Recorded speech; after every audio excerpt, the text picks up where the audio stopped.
All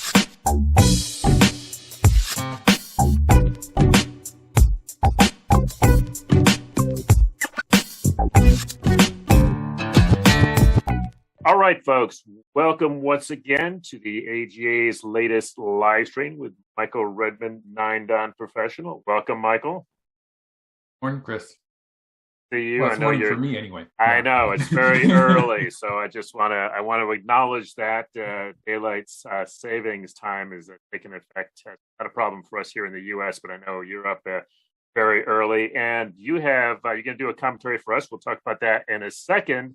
But you also are going to be doing a commentary for another game a little bit later on today. So just to avoid the issues with time zones and stuff, I'll say the stream is going to start in about 3 hours now.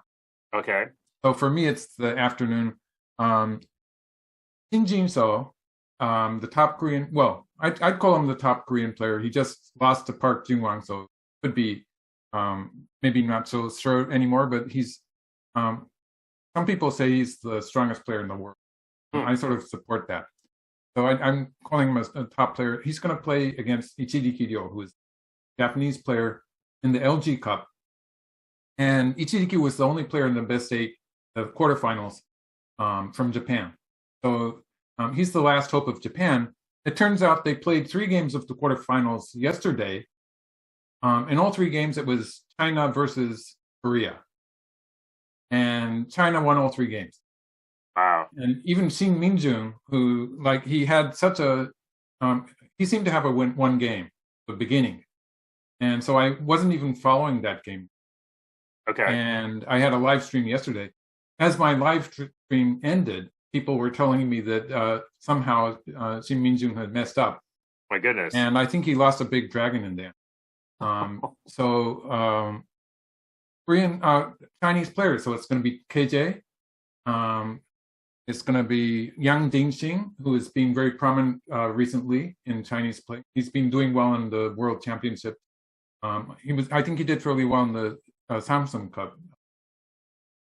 And then it's Mi Yuting, all from China. So it's and the remaining seat in the semifinals is going to be Shin Jin-so. It's going to be Korea or Japan, both countries' last chance. All-star lineup, exciting stuff. So, all right, we got to keep you fresh for that. So, before we get to the game, just a reminder, folks, of course, we are live. This is interactive. This is not taped. So, if you have questions or comments, go ahead and jump in with them. Eva-Dee will be monitoring. I will try and keep an eye on it as well. So we can answer your questions or your comments.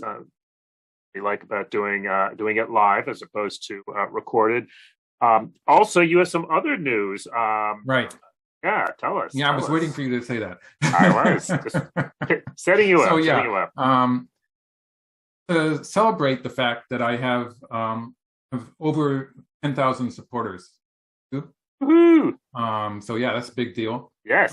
So there's going to be a 2022 calendar, which I've autographed, and I hand autographed all the calendar, and it's going to have some artwork which has to do with Go. So just there should be. Is there any way we can show links? Yeah. Eva-Dee will put it. Eva-Dee will put it in the chat, folks. So you'll have a link where you do that. So yes. Yeah. So that's exciting. Sending parcels overseas it's a sort of a difficult time to be doing that right now. Yes, but it is. Nonetheless, it's celebrating my 10,000 followers. So. Congratulations! That is huge. Not at all surprising, I have to say, but still, it's a very good thing to mark. And also, I like the idea of looking ahead to next year. I was talking to someone the other day about this year, and they were like, "Man, I cannot wait for 2021 over." So I think a lot of us are looking forward to a better 2022, right? Hope so. Good. And I have a little bit of news. I will be posting a story, usgo.org, after this stream there is a world premiere of a brand new Go film. It's called Go Through the Dark, and it's a drama about a blind boy in China who learns how to play Go, and he's raised by a single father with limited, and he faces societal prejudice against the blind. And the director told me that he thinks it's a great story to inspire the blind community to chase their dreams and hopefully expose more people to Go as well. So yeah, I can add to that actually, because there's a society for blind Go players in Japan. There's actually a group of people who are supporting blind Go players, and it turns out it's a very good hobby for someone who is blind or has any kind of sight impairment, because you don't have to be moving around physically. You're sitting in front of the board, and they have special boards that you can touch. Yes. And you can feel the intersections. You can feel little knobs on the stones that tell you they're white or they're smooth if they're black. I think one of the colors has a little knob on it. And these people can actually play fairly well. Like I played on a 9x9 board. I played an amateur player, and he was kind of an expert at 9x9, and I had a hard time. Wow. Like, it was almost an even battle. We played with no komi, and I had white. But really, I shouldn't have been doing that. That is so cool and perfect along with the film. So yeah, so it's a great. I think blind people who need a hobby, need something to do, option. Wonderful. Well, Eva-Dee will put the link. The film is premiering in a film festival in New York City, which I haven't been to in almost 2 years. So I may run up there to check this out. It's going to be going on November 13th and November 16th. Eva-Dee will put the link in there. It's happening at the Cinepolis Chelsea, which I'm in the Chelsea section of New York City. But also for those who cannot get there, at least in the United States, it will also be streaming online from the 14th to 28th. And you can check that out at the same links. So I haven't seen the film, so I can't. Subject obviously is near and dear, and thank you for sharing that about blind Go in Japan. I have a hard enough time playing Go when I can see the stones. And it's really beautiful to see them. Like they have their hands out. There's the guy is running his hands. There's one guy who is really strong. He's like the strongest blind Go player. And he just sort of, his hands flow across the stones, and it's sort of beautiful doing that. And he just, every time he plays a move, or he plays the move, he checks the position. So he's making a positional judgment just about every time. And so he's probably good for his game. That is very cool. Yeah. Well, check it out. It's called Go Through the Dark. As I say, premiering on the 13th of this month. All right. I am really excited, Michael. I'm always excited to get together for you for these commentaries, but I have to say that my favorite, probably just barely edged out by seeing your games. Okay, you play. But I do love these historic games, and you picked out a pretty sweet one for us today. Why don't you tell us about it with one of my personal heroes? So we have this board position. Do you see the board? I do. Okay, great. So it looks sort of special, doesn't it? That's why I started with this position, 50 moves into the game. We have these clumps of stones in the upper left and lower left. And in the upper right corner, you would wonder if it's an AI or at least a modern professional player, because this is very much like the AI Joseki that we play now. Okay. And this game comes from, let's see, it's 1950, so it's 70 years ago. And they played this game. The two corners on the left half of the board, they're actually innovations by Seigen. And it wasn't popular at the time. People said that they were empty triangle shapes and it shouldn't be good for white. And they were wrong. And there's actually some logic to why they were wrong, what I'm going to be talking about. But he was so successful with this, in the end, people agreed with him and started playing.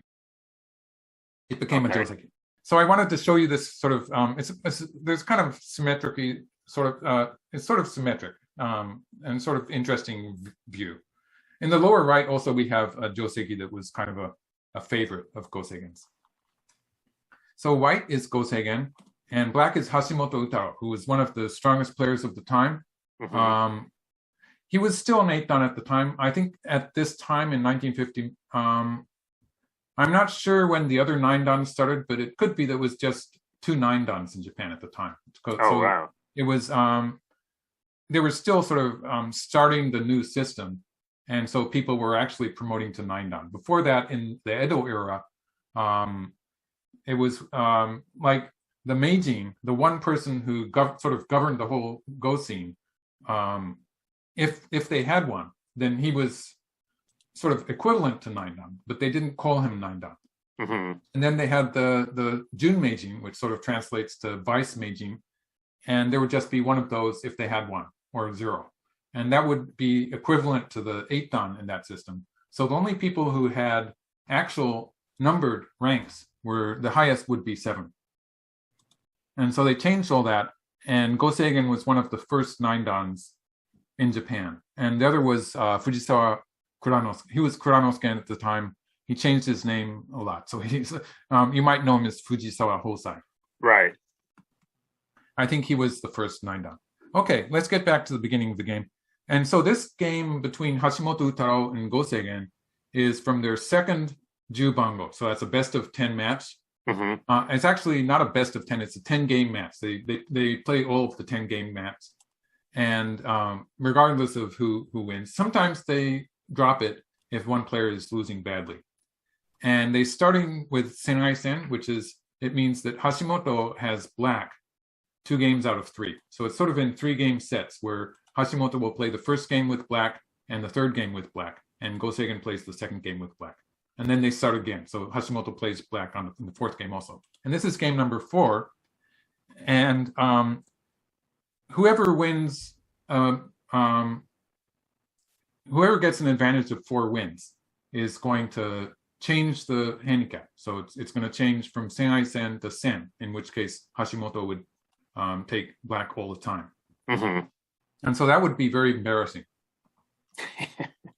This is actually the second Jubango that they played. So in the first Jubango, Go Seigen won the Jubango to change the handicap from even to Senai-sen.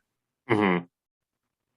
And it happens that since Go Seigen is a 9-dan and Hashimoto is an 8-dan, in the old system, they would be playing at Senai-sen anyway. A 1-dan difference is that sort of half of a stone. Right. One other thing is that Hashimoto right now, at the time of this game, he had the Hoimbo title, and that was the only big title match that they had in Japan. So if you're looking at the title matches, he was the top Japanese player. And I believe Go Seigen was participating in that tournament also. So actually in that particular tournament, Hashimoto was outperforming Go Seigen. Oh, jeez. Hmm. And I think it was his second year. He was going into his second year.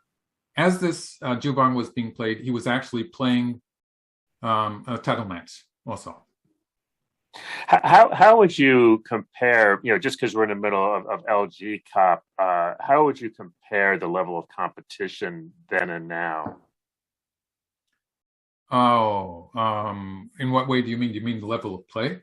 Yeah, and also, I mean, it seems like it was a much smaller world at the time, I'm thinking, right? I mean, at that time, you really didn't have the Chinese players and not the Koreans. Well, first of all, although historically there have been strong Chinese and Korean players, at that time it was shortly after the Second World War, mm-hmm. and so their organizations were in a shambles. They didn't really have, they didn't have any go scene going on at the time in mm-hmm. China, and Japan was just recovering. So, so there was that. There's also the fact that in those days, countries were far apart. They weren't linked like they are now. Right. So, for instance, the LG Cup, they're playing it on the internet because they can't travel because of the pandemic and issues related to that. And so they can do whatever they want with the schedule. It makes it hard for me when I'm trying to do live streaming because I don't know the schedule sometimes. But it makes it really easy for the organizers. They're not even having the players travel to the various countries. If they had to travel to the countries, the schedule would actually have been a lot more difficult. But the fact that they can play these games on the internet, it makes the schedules pretty flexible. And also, of course, they do have the players play at the respective Go associations, so they have a referee watching just to make sure he doesn't whip out his smartphone or something. Right. Smartphones can actually help us play the game. We're at that stage. Although it's sort of questionable whether they're actually stronger than Top Pro. They will give hints. And I think that they're, even the apps that you can get on smartphones, they're based on the same weights systems that we have. So it's just the calculating power is really very weak compared to a computer. It's interesting, and I don't want to get into it here, but I'll probably do an e-journal story on it. There's a fascinating story about cheating in the bridge world, which it reminded me of Go in that it's also a world where a high premium is placed on integrity, and it's really been quite controversial because it's basically just unheard of. Just as you can imagine. I just have a hard time imagining any Go player at all, but certainly any top professional Go player bothering to cheat. Right. Well, if you recall from the Mind Games that we did together, there was this guy who was a friend of us from the Bridge Association, and he was giving us a lot of stories about how the lengths they had to go to stop cheating in Bridge. People tapping each other on the foot and so forth. I remember we were laughing. We just thought it was, but because we went to look at the physical setup for the bridge players and had all of these things to keep people from completely isolated from each other. No, but they have to show each other the card. So because the way that you lay a card down can be a hint to your partner about what you've got. It was just sort of mind-boggling. Yes.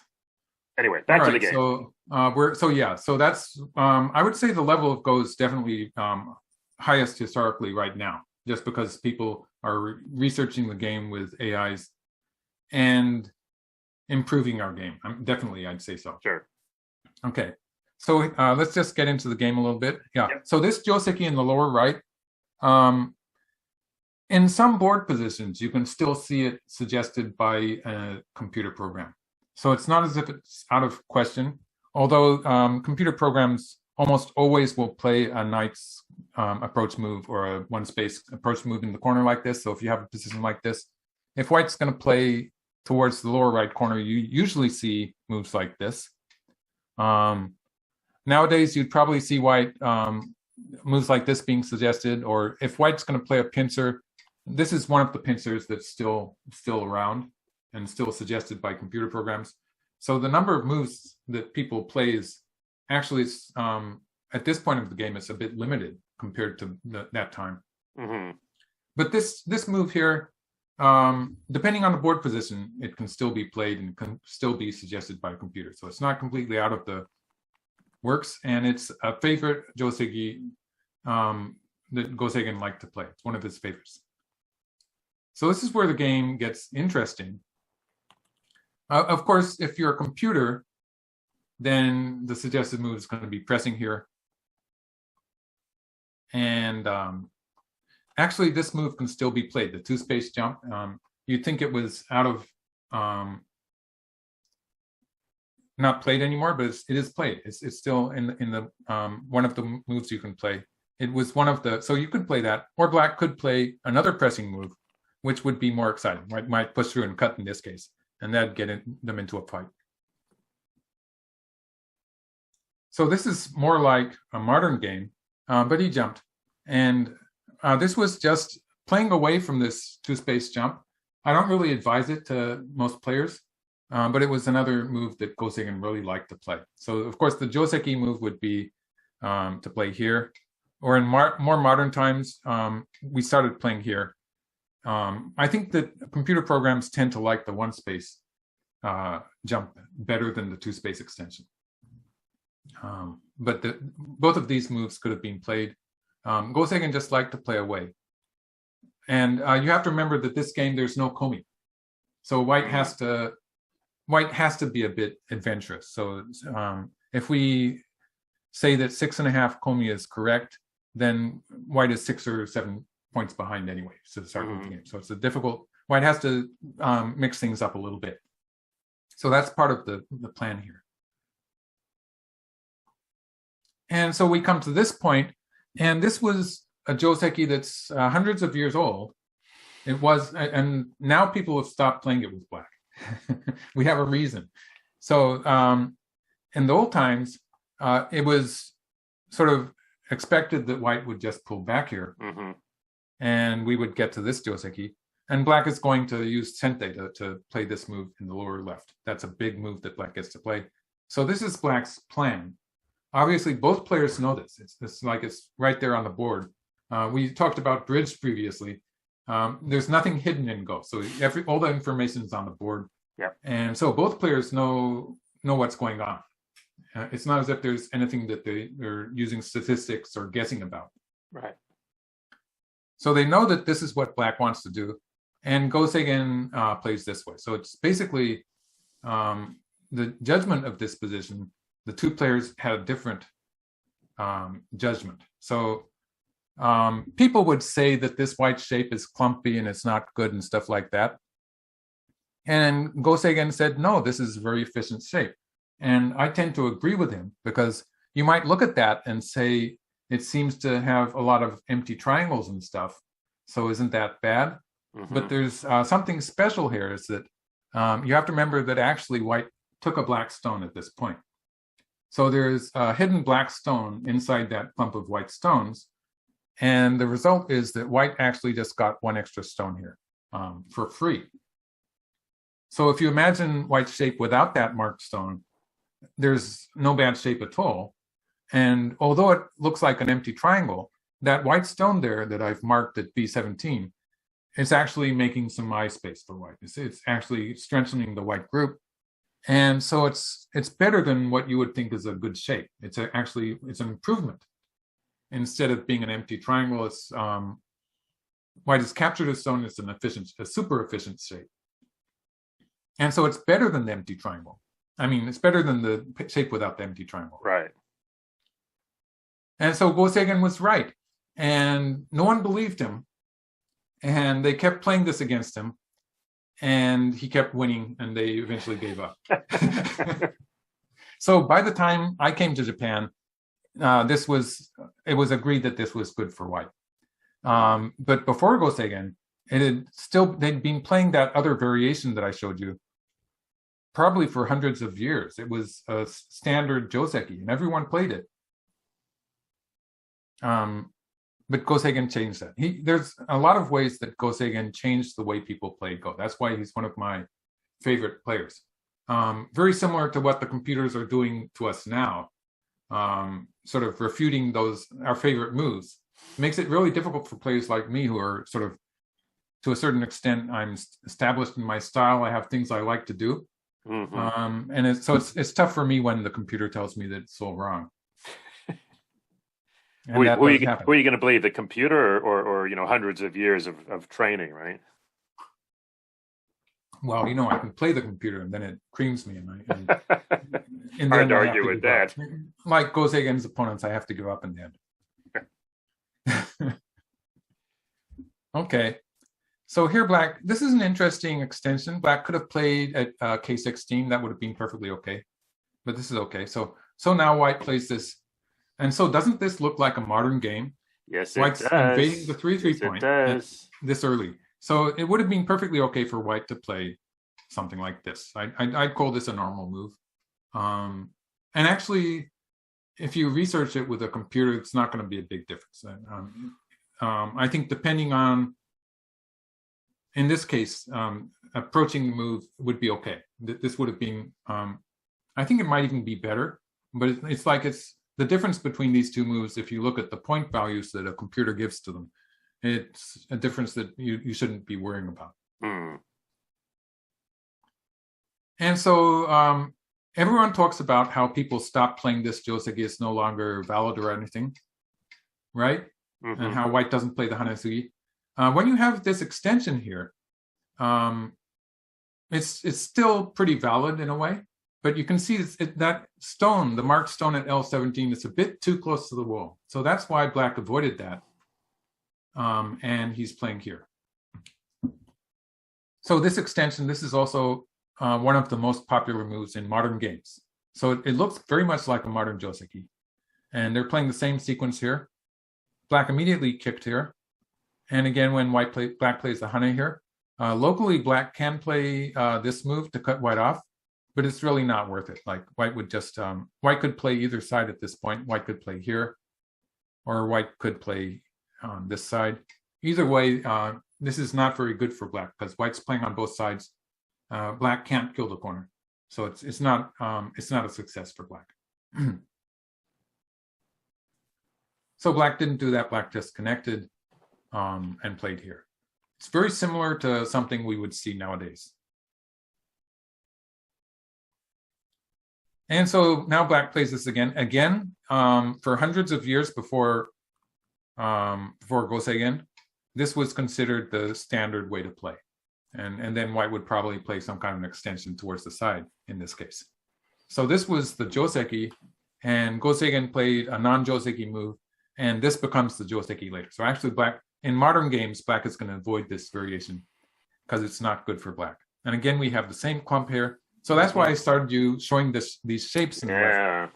And the commentary for the game says that the two players look sort of happy. They laughed at each other after they got this because they'd done the same thing in both corners, or at least a similar thing.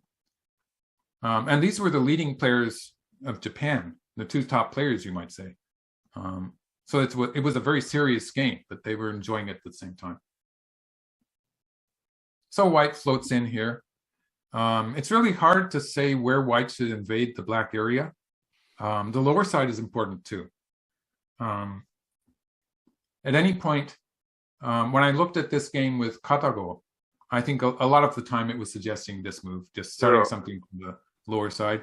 And this idea here is probably pretty important for throughout the game, because if white starts the fight here, Katago, in many cases, it sort of depends on the timing, but in many cases, Katago seems to think this is working fairly well for white. So the idea here is that if black tries to push through and cut, white will be squeezing out here. And this is going to be bad for the black group on the left. So black doesn't do that. Black's probably going to push, and white's going to play here anyway. And if white can get out, then it's not just the white group that's weak, but the black group on the left is weak too. So this makes sense. And actually, the fact that Go Seigen did not do this, and didn't do it later in the game either, the fact that he didn't take this course is what made it a difficult game for him. Because actually, at this stage of the game, where he's gained points in the lower left and the upper left corner, both of those positions were a success for Go Seigen, for white. And so he's catching up at this point. The game is, although there's no komi, it's getting to be a close match at this point. So if he had done that, if he had done this move, maybe he would have had an even fight or even an advantage. But he plays here. This is a reasonable looking move. I would be thinking of this move. Just the fact that if black plays stuff like this, it becomes more effective when white gets to play from the underneath also. So this is kind of a standard combination of playing forcing moves from above and then playing the profit from underneath. So it's just a kind of a combination where black would certainly not be playing these two moves after that exchange in the upper left. So white wants to get the exchange from the outside first, and then white can play the endgame move. It's a standard order of operations, you might say.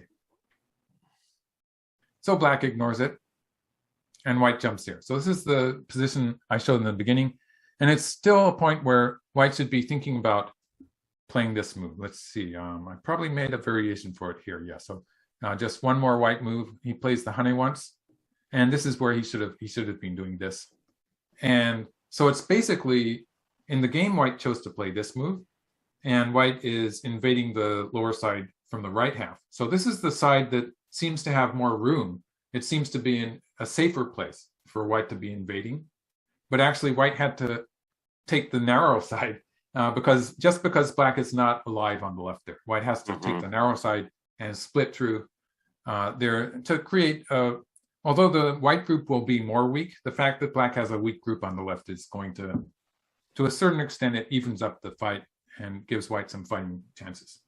And that invasion point that white shows, the black group in the right-hand corner is really not anything to worry about. So, white seems like white is awfully busy.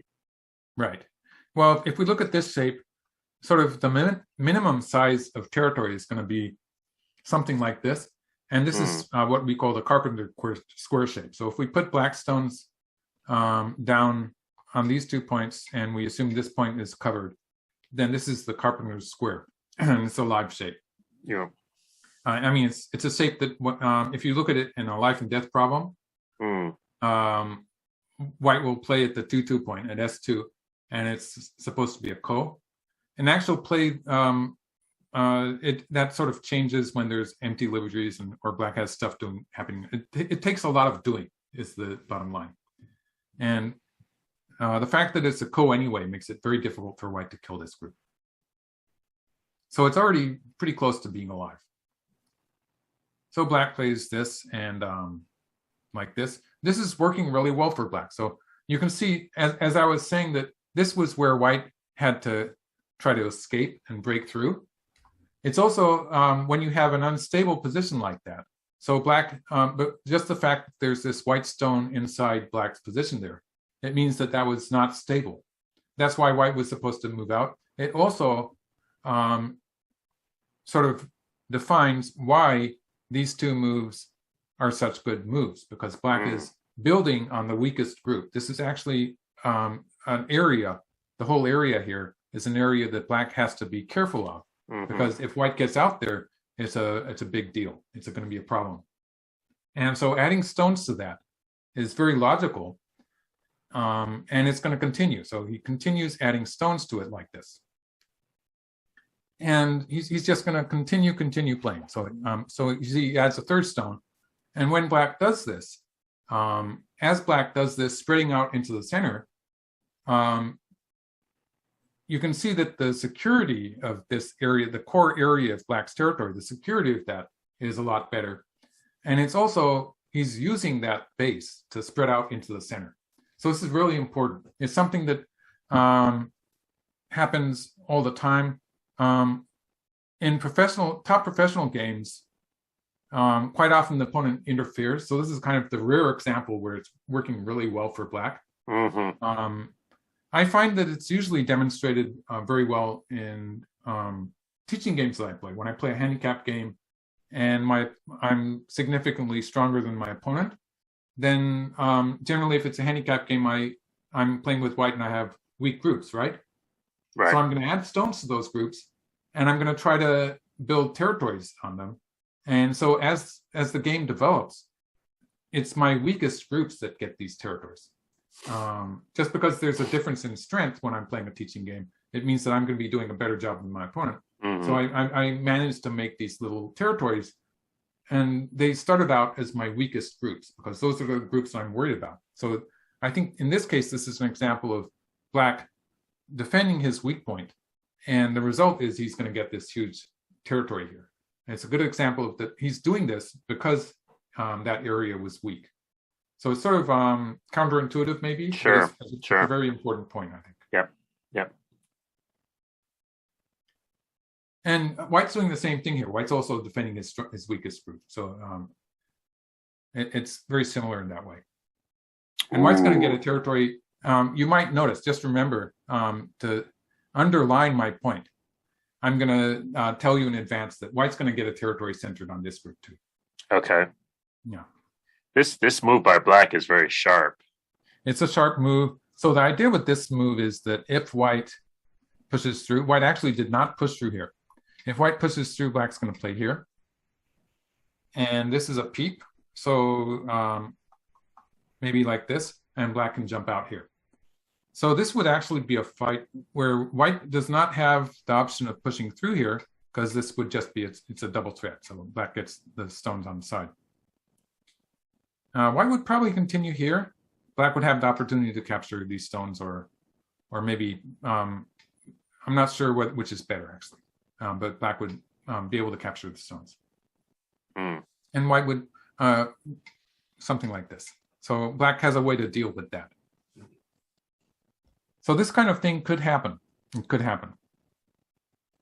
But white, instead, white avoided that by playing Hane on this side, and black plays here. And you see this black group. At this point, black is satisfied that this group is safe. Mm-hmm. So yeah, this might be sort of the theme of my my commentary today.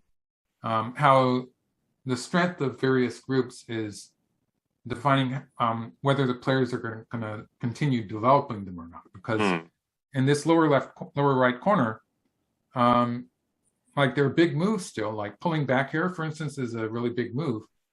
If black does something like this, black's probably going to be able to connect up to the side. Yeah.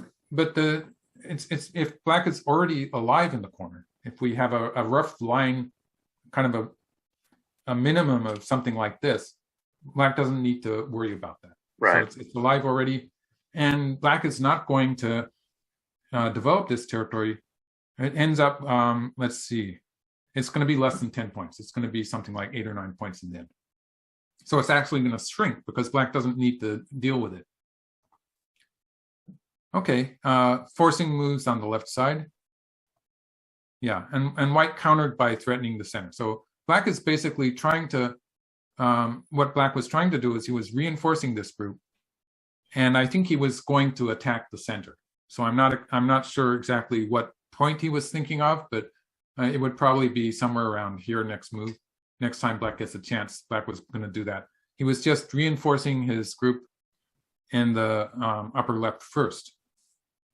And at this point, I'm pretty sure that Hashimoto Utaro is feeling fairly happy with the overall situation. So he's feeling secure in his lead, and he's trying to simplify the game also. Mm-hmm.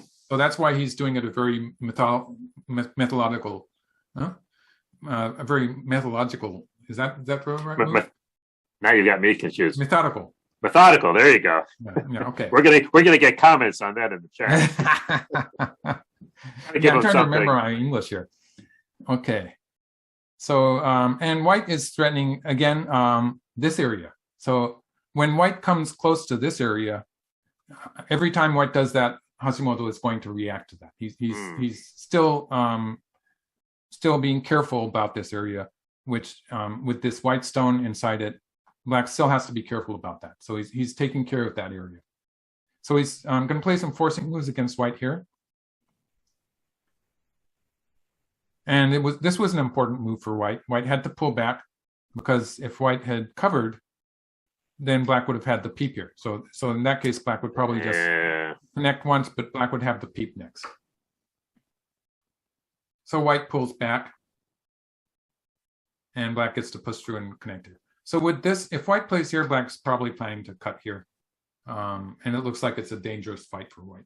So by playing this connection here, black has pretty much established the borderline at about this point. And like this could happen, but it's going to be a huge fight. And I'm not so sure it's going to work out for white. Yeah, it's going to be very complicated. Like white does have some opportunities here, but the group on the upper half of the board, it's going to be in trouble also. So it's going to be a huge fight. That's all I can say. And I'm assuming that Hashimoto was ready for that one. So white's not going to do that. The game is getting fairly close, but with no komi, black probably feels happy enough. It's really hard to say for me. So yeah, so white played this peep to set up the hane. Basically, the problem with this hane is that there's a weak point here. So black seems to have some cuts that black can set up. But white is going to use the shortage of liberties here with these 3 black stones. Because of that, white's going to be able to play strongly here. So for instance, in this case, white would be able to extend here as a forcing move, and that would deal with the various problems. So black cut here. So this is the better Suji. And white answered here, filling liberties again. And filling liberties once more. So white did save those stones. White got a good position in the center. This black stone is not going to be able to escape. and black got some extra territory on the side. So that was an even trade. And again, white, in this case, it's actually more clear-cut that white cannot do this, because if white plays the hane, how do you think black's going to refute that? Let's leave the problem here. So black has a double threat move that seems to be able to refute this move by white. I have an idea, but let me throw it out to the audience here and see what folks. Sure. Just give people a minute where you can have a sip of tea. Just let me go off screen for a moment here. Yeah. So, folks, what do you think? Black has a move with a follow-up move here, and right, it's a double threat move. Oh, let me see if people have come up with my idea. Really? That's interesting. Huh. Okay, that's one. Let's see, J11, 2 for J11 and 1 for H7. Let me see if that's what I was thinking. J11, wow. J11, oh, that's aggressive. I was J11. That looks tricky. Yes, J11 is tricky. Does it work? Okay, let's try it then. So yeah. J11 is this move. Yeah. And yeah, I had to think about that. But white can actually play a hanging connection. Yep. Mm-hmm. If black pushes through here, it's probably not working for black very well. Actually, white can even just play here and here. Right. And so in this direction, black just doesn't have enough liberties to make this work. You can see black stones are, next time it's going to be a target. So it's not. Wow. I'll tell you what I was thinking. I haven't. This would have worked, if white had played here, this would have been working. Yep. So it was a good idea. Very good idea. What if just this H10, does that set anything up nicely? That's what we call a vulgar peep. Yeah. Actually, it's the right answer. Because I've been called vulgar so often. Okay, so white connects. So basically, white has no option really except to connect here, right? Sure. So black is going to push through here. And now this stone at 2 is it's getting in the way. So even if we don't look very deeply, black would actually be pushing out in that direction. But even if we just look at this side, you can see it's going to be difficult for white to cover things up. So like, for instance, this kind of thing. So if white plays here, after all, it will be this move that's going to be giving white the most trouble. And the fact that black has a peep here, and in this case, with black having, at this point, black has 4 liberties open. It means white's not going to have time to stop black from doing that. So what I'm talking about here, let's see.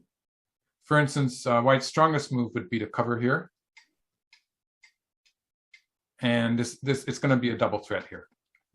Oh, nice. Wow.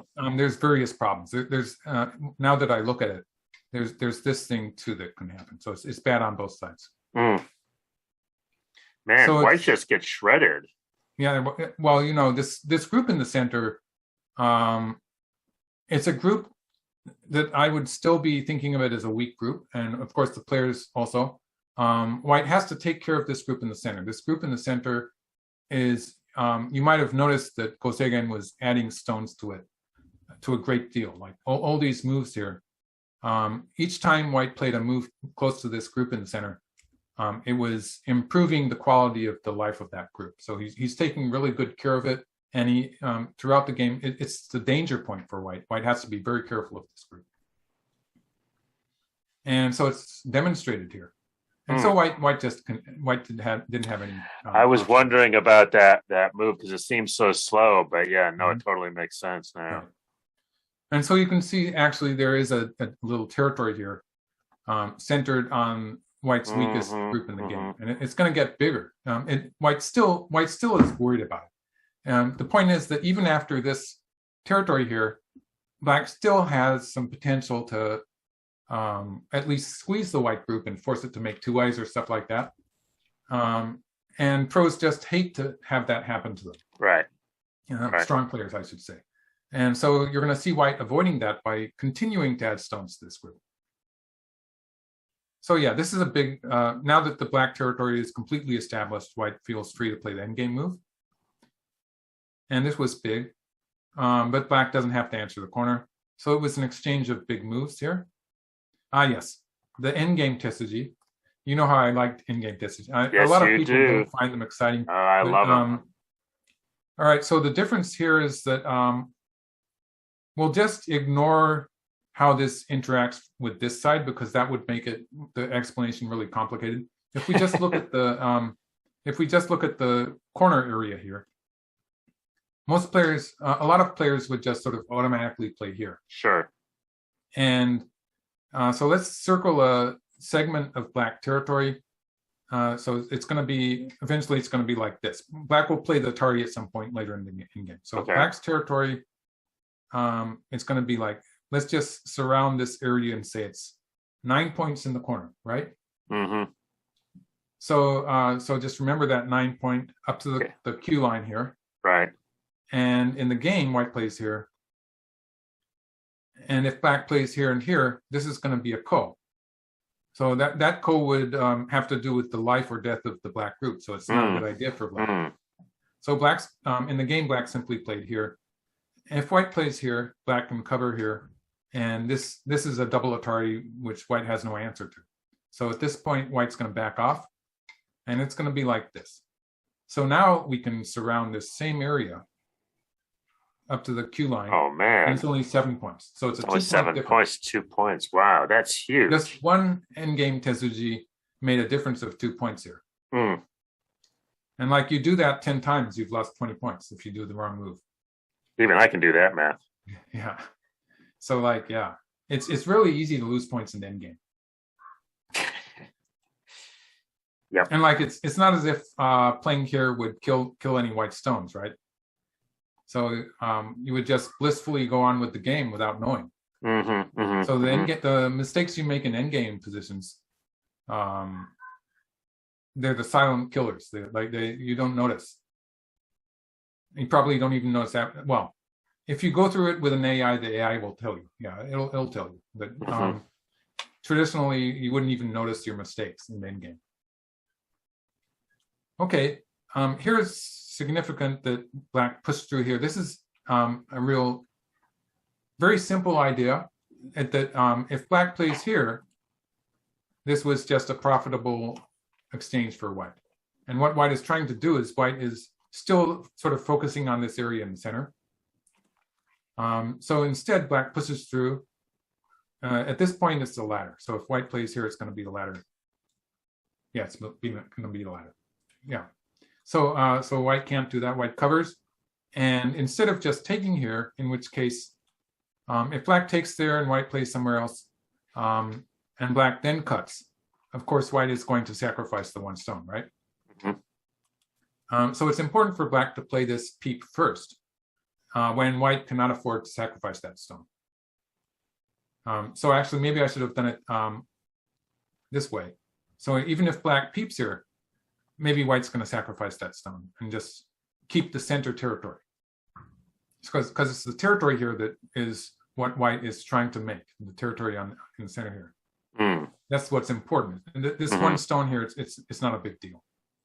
So it's important for black to be playing the peep now before black defends. So refuting a kikashi or answering a kikashi with a kikashi of your own, a forcing move of your own. It's a very important order of moves which gives black the opportunity to do something like this towards the center next. Which without that exchange, let's do it without the exchange. Just try this point, N12 point here. So without that exchange, if black had simply answered here and then played N12, if we look just at the connection to black's position in the center, it's cut off here. Yep. So you can see that it's cut off. This would actually be it would require a lot of calculation. Maybe black can squeak out with something like this, but in some cases, like if black does stuff like this, it's actually going to be pretty dangerous. In a fight like this, it would be dangerous. Yeah, so you can see how a little forcing move and answering a forcing move with the attention to details here is really important, because now if black plays here next, you can see there's a lot more. Even if white pushes through here, there's a lot more stuff happening. Even if black does stuff like this, it's going to take a lot more work for white. Had to play a lot of moves just to cut black off there. So it was a lot more work that white had to do. Relatively easy for black to connect up to the other side. So that this black stone here, it's really getting in the way when white tries to cut black off. So white immediately pushed through. There was a comment by Segoe Kensaku, who was the teacher of Go Seigen, that white should have played this first. So white should have played this one. No, black's not going to play there. Black's probably going to answer locally for the time being. And then white, okay, the rest of the 5 was given to me by Katawa, actually. It wanted to play there once. And that's another in-game Tesuji, where you would expect white to be playing a hana here or a hana here. In this move, it's a neat move. It connects to one side or the other. Very clever, yeah. Remember. And Katago just played it once, but you can assume that later in the game it's going to play this move too. It's just, yeah, eventually it's going to, it costs a move, so white's not going to play to the end here, but will probably be going back to the center. So white should have done that exchange of 1 to 3 because black got to play the connection here. And this is threatening to cover here, which would force white to live in the corner. This corner shape, it's sort of painful. So like if black plays here, black is threatening to cut on the second line because white can't capture that. Oh. So if we assume something like this, then, okay, what happens in the upper left corner? We've got another problem. Yeah, there's a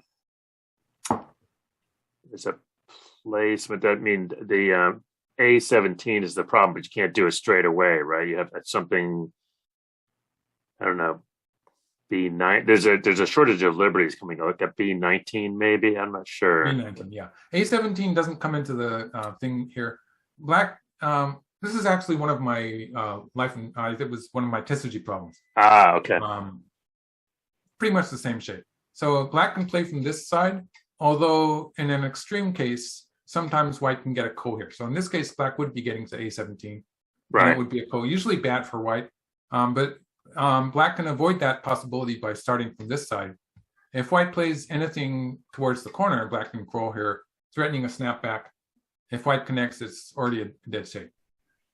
So that's not good for white. So if black starts from this side, this is pretty much forced, and then black can play here. So like I was saying, even if black starts with B19, it's probably going to end up looking like this. But in some cases, if white has a zillion ko threats, sometimes it doesn't work, right? So this is the safer way to play it, and black will play here, and we have a seki. 2 points. So with the Japanese rules, it's important that black did not play this move, which would be giving white a captured stone. So that would lose 1 point. Mm-hmm. In the Chinese rules, they count the eyes inside seki, so it doesn't really make any difference. All right. But the point is that if white goes after the corner, black gets to capture 2 stones also, and it's an even trade. So white didn't gain anything. Even if we look at it with the Japanese rules, white didn't gain anything. It was an even trade.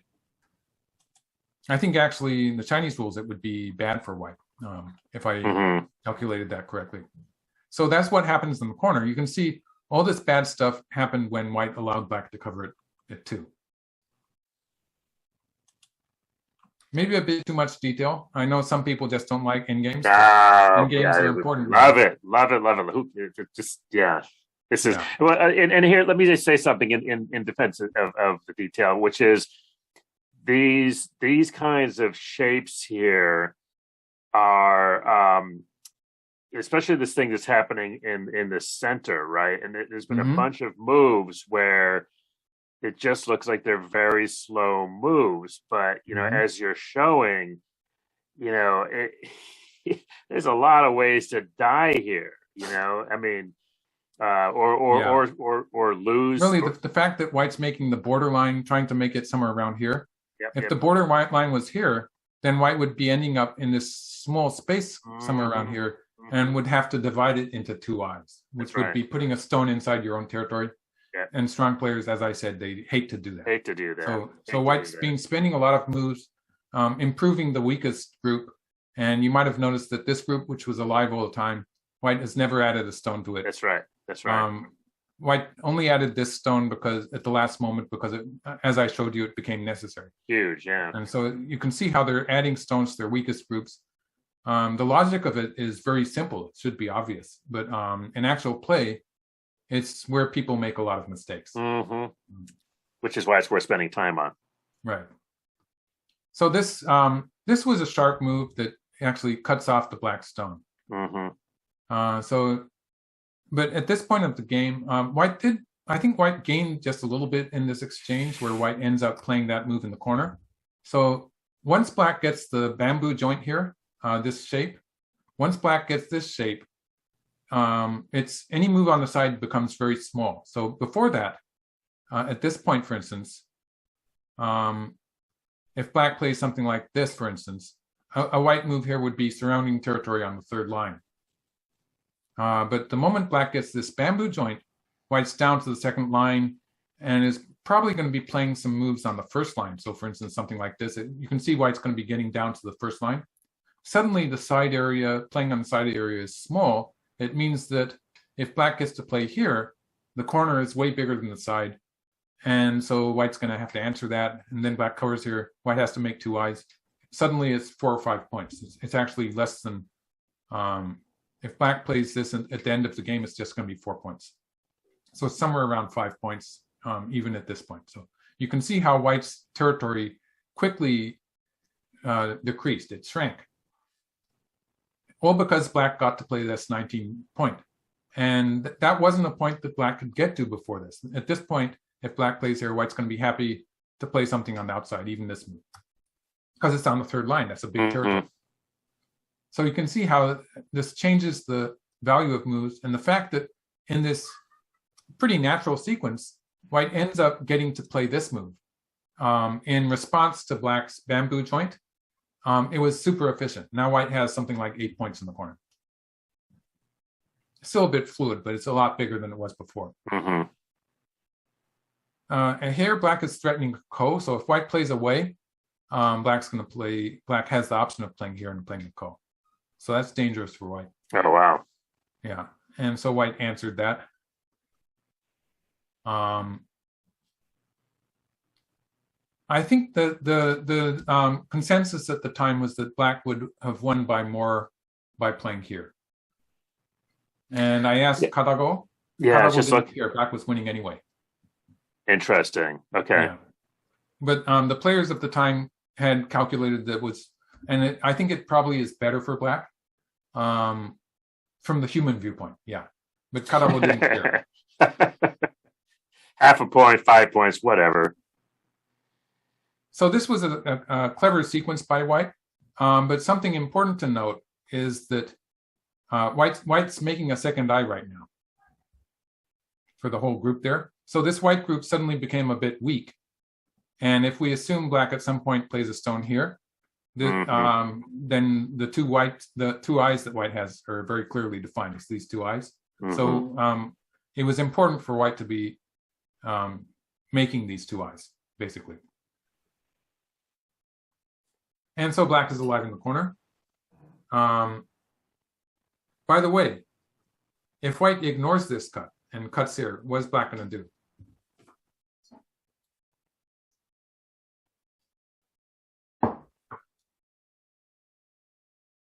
So there's a big move here, which is huge, but for the time being, black is not alive in the lower right corner. So black has to find a way to live.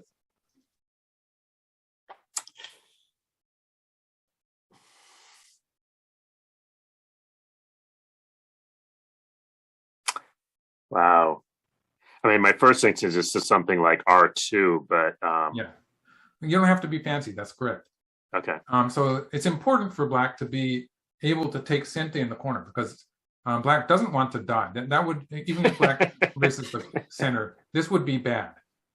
It would die. So, but maybe if you made a mistake, then you'd end up with white getting this with Sente, and white could go back to the center. This would be really bad. Okay, so it's important to be able to take Sente. So the correct move there is to play here, and white has to capture the one stone black's already alive. So that's important.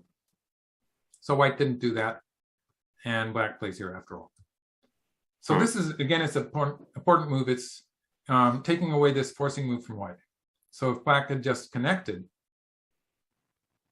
like this, then white would later have this endgame move, and black would have to connect again. Right. So avoiding the double connection there, having to do it twice, by playing here, it makes this, it's not forcing anymore. So black would just play away now. So that's another tesuji, endgame tesuji. And they continue the endgame. It turns out, okay, there's going to be a key point coming up later. There's one more point that I wanted to go into with you. They're playing a perfect yosei up to this point, a perfect endgame. Oh yeah. So there's this thing. Yeah, this is another thing I just remembered. I was talking about this tesuji, right? Right. It's probably not so good in this case because we have to remember that white's depending on the two eyes here. That's right. That's right. Yeah. So even if black simply answers here, when we get into this kind of thing, there's going to be a potential ko here. Problem. Black might be doing stuff like this instead. This is a pretty big move to cut white off. And it's a big move as far as territory is concerned also. And white at some point is going to have to play here, meaning black's going to get a big territory on the side there. Wow. So that's why white playing at h1, the move number 1 in this diagram. It's not that Go Seigen didn't know that move. It's because he saw the danger to his eyes on the right. And in this case, it's not such a good move. So he's not playing the endgame tesuji in this case because of that. So he's just playing a more mundane endgame move. And here, this was locally, it was an overplay. White's just trying to start stuff. It's going to be really crazy the way white plays this. But I researched the endgame. And when I researched it, black won by 1 point. So it's really close. But these games, they had something like 10 or 11 hours apiece. Oh, wow. And so they had an insane amount of time. And both of these players are known to be fairly quick players. So they had plenty of time to work it out. I would be willing to bet that the players had calculated the 1 point difference, actually. And so, so for instance, I made a variation like this. So the idea here is that connecting at 5 is pretty big move. So white's sort of forcing the sequence there to get the connection at 5.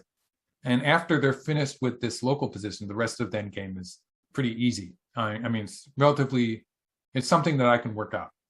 And black won by 1 point. Wow. So that's my answer to that. I've been known to make mistakes, but probably not in this case. Like, yeah, you wouldn't figure it out anyway. So, so I'm safe, I suppose. I'm taking your word for it. So white jumps. Now this is bad because when black pushes through, it's going to reduce white's corner territory. It would be really good if white could connect here. Then that would be something like 11 points in the corner. So that would increase the corner territory, and that white will not have to put a stone in at this point as S15. So black doesn't want to give white a long shape like that. Black wants to push through, and white cuts. White is actually at this moment seems to have captured the 1 black stone. That's right. But it's actually not worth it playing here because black's going to squeeze like this. And yeah, for one thing, at some point, black's going to be able to play this exchange and get an eye there, sort of. Getting an eye there is, it's going to change, it's going to make a 1 move difference in how many moves black have to put inside the black territory. So there's some extra value there. Black starts with this. This is also a headache because white doesn't want to pull back. So for instance, if white pulls back here, that's just 2 points of white territory that just disappeared. These 2 points. And if white gets annoyed and plays on the other side, now black's going to push through some more here. So that's only a very tiny bit that black's territory disappeared, but white's territory, a lot of it is going away. So if white plays an Atari here, then black gets to wedge here. This is probably this was actually a pretty big win for black. This was even better. It was 2 points according to my calculation. So it's an extra point that black's won by. So white starts a ko here. This ko is pretty desperate for white. It looks like black's going to be able to squeeze white. Black has enough ko threats. But basically, he was losing by a point. He's trying to start something. So it's an example of how insane sometimes the calculations of these top players is. So it's just that playing a correct endgame would have ended in black winning by 1 point. Right. You have to have a huge amount of confidence in your counting. Yeah. If you miscalculate it, sometimes you're throwing away the game. So yeah, it does require that you are confident.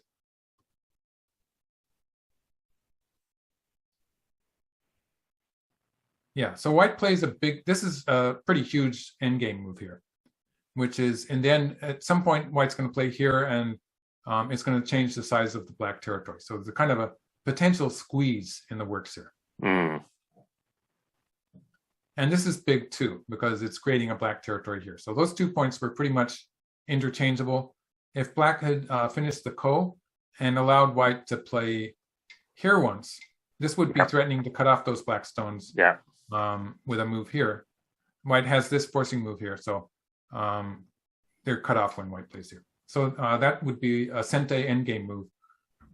Only after white has played this move, you might know. So once white plays there, black immediately answered here. So it was kind of a ko threat even, but they were the two biggest endgame moves on the board, apart from this ko that they're fighting. So white ran out of ko threats, instead plays this huge reverse endgame, reverse sente. And black was happy of his lead and he connected here. So we're coming to the end, but black connected here. He probably could have continued the ko and won by more, but he knew he was winning by 1 point. So he connected. So they're finishing the game. And this was his final mistake. He just got careless, I think. No. Basically, I think he overlooked the power of this move, which is threatening to play here next.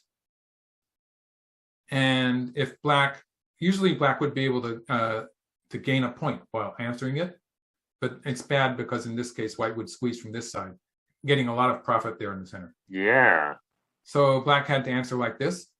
This was a point where this was already the borderline of black's territory. Like, for instance, if white had played from the other side, that's where black's territory would be. So it's a standing still move. It's not gaining anything. Whereas white's stone, it's actually gaining a point. So white's move there, white gained a point there. This, it's sort of subtle, but this move, by sort of protecting the potential that white's going to have to connect here, white gained a point by getting a stone at the mark point. So it's sort of subtle, but it was a free point for white. So black had to bump against white here, and this is threatening to play an Atari here. So white's going to have to answer that, and then black's just that one exchange. It's going to, and then black plays here. So now that's taken away this point. And it's also, if black connect, so if white plays here, this move is sort of equal to this move. So making me out of those, black doesn't have the issue of these stones getting squeezed either, because now they're all connected. This would have been a 1 point win for black. Just bumping against it won. And it was just an oversight. Oh my God. Somehow this move was not in his he forgot that move. That's so painful. Yeah, and so they're going to finish the game now, and you can see there's going to be a point or so sort of attaching itself to that white group. White plays the final endgame move. Oh my God!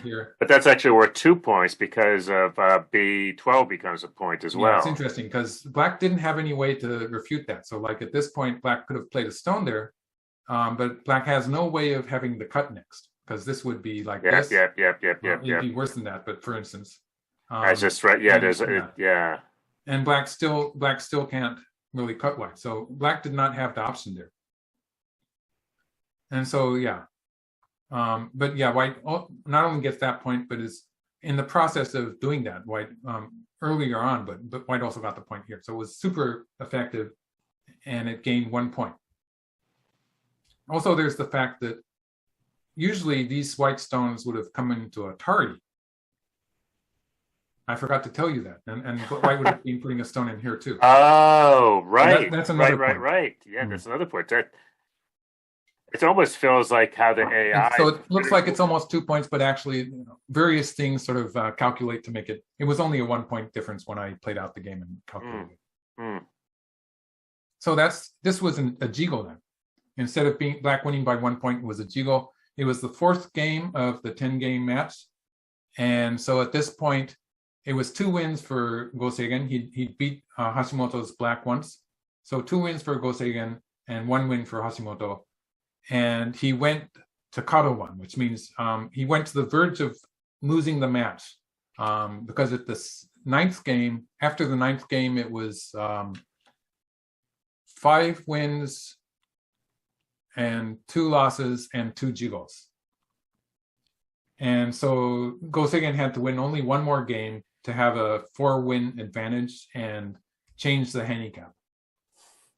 But Hashimoto managed to win the final game, and it was so the end result was 5 wins, 3 losses for Hashimoto.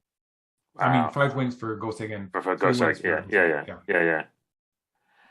That's a really, I mean, a couple things. One is it's a 1 point game for a long time, and then one, who knows? Well, I mean, does it say in the historical record? Did they talk about what happened? Was it just a slip, or he overlooked that move at D12, and the thing is that both of these players were well known to be almost invincible with black and no right.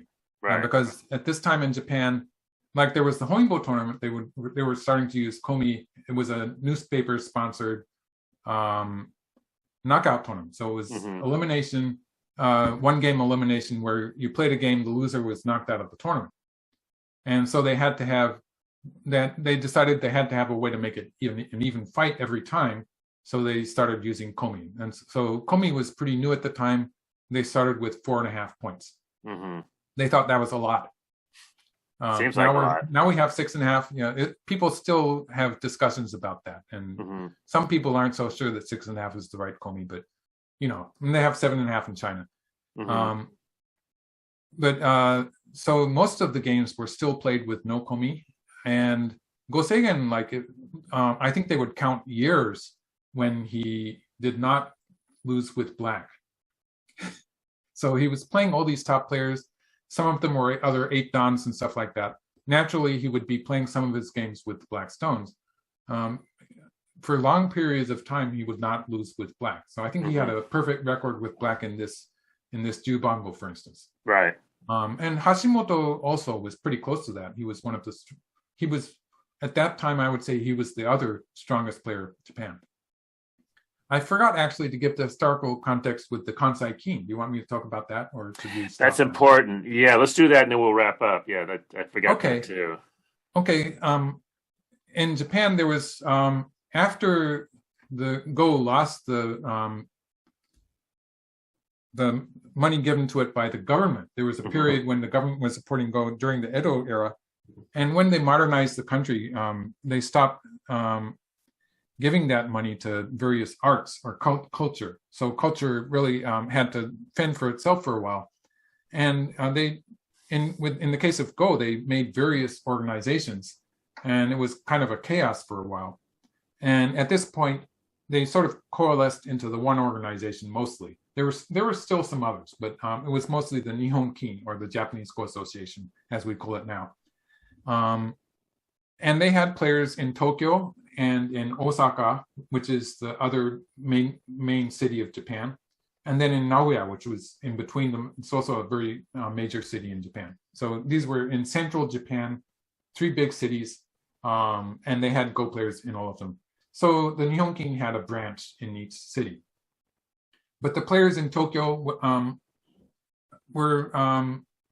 had better, they were treated better, basically. So the people in Osaka felt that they were being left out to a certain degree, and they were upset about that.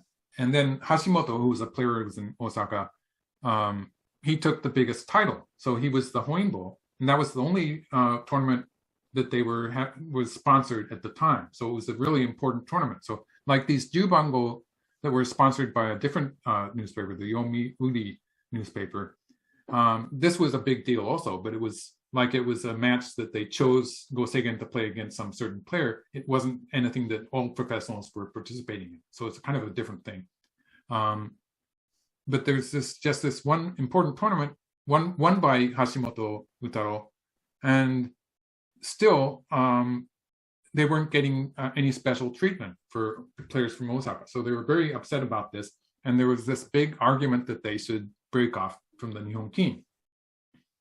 And they were in the middle of that as Hashimoto was playing this Jubango with Go Seigen. So it was a big uproar within the Osaka branch.